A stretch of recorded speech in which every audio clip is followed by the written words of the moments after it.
I've been reading Thomas More's Care of the Soul. And in this book, he talks about the healing poisons of jealousy and envy. And what he says of this idea of healing poisons. So we think of envy as, it's one of the seven great sins, that we can use that envy to actually look at part of our souls that need healing. So it's a poison. It puts us in this horrible energy. And yet, if we look closely at it, we can learn to see what it is that is keeping us from moving forward toward our own destiny.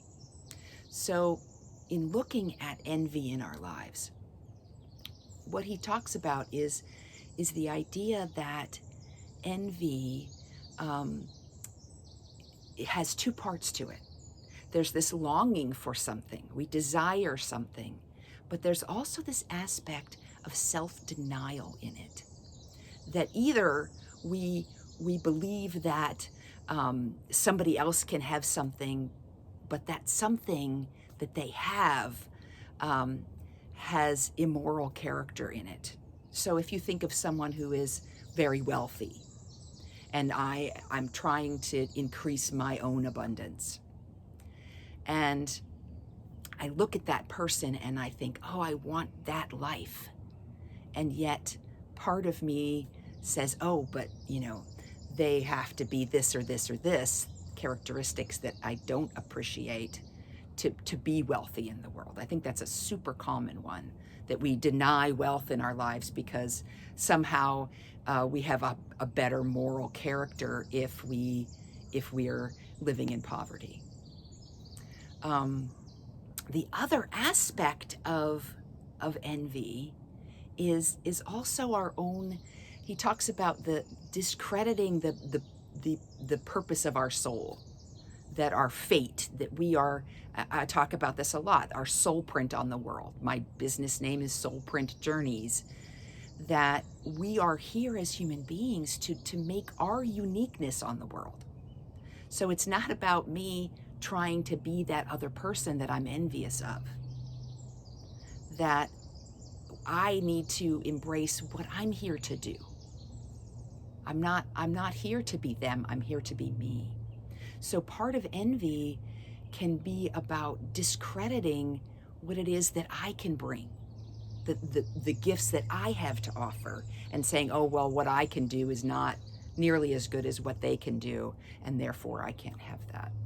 I read a post about a woman who was really mad. I mean, this was her comment about at society because she would never own a house. And I believe that whatever it is that we really desire, we can achieve. And if having a house is really what she wants, that can happen. But we get in this state of belief that this can't be for us, or that I'm not worthy of having this, or this is not a possibility for us. So the healing part of having envy is that it gets us in touch with what it is that we're really desiring, what it is that our soul is calling for us to express in the world.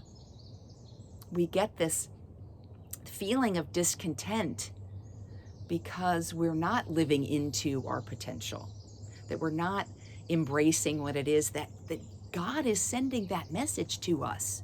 This desire is from the higher power in our lives.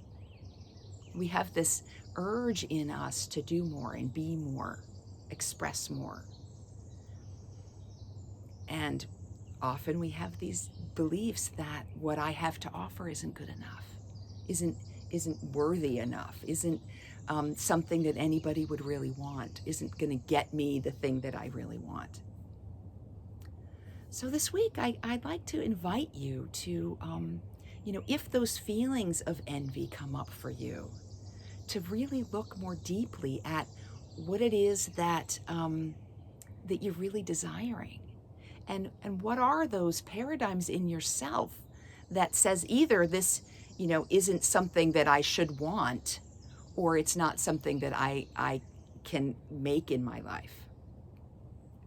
And just see where that leads you, what healing can happen for your own soul. Blessings.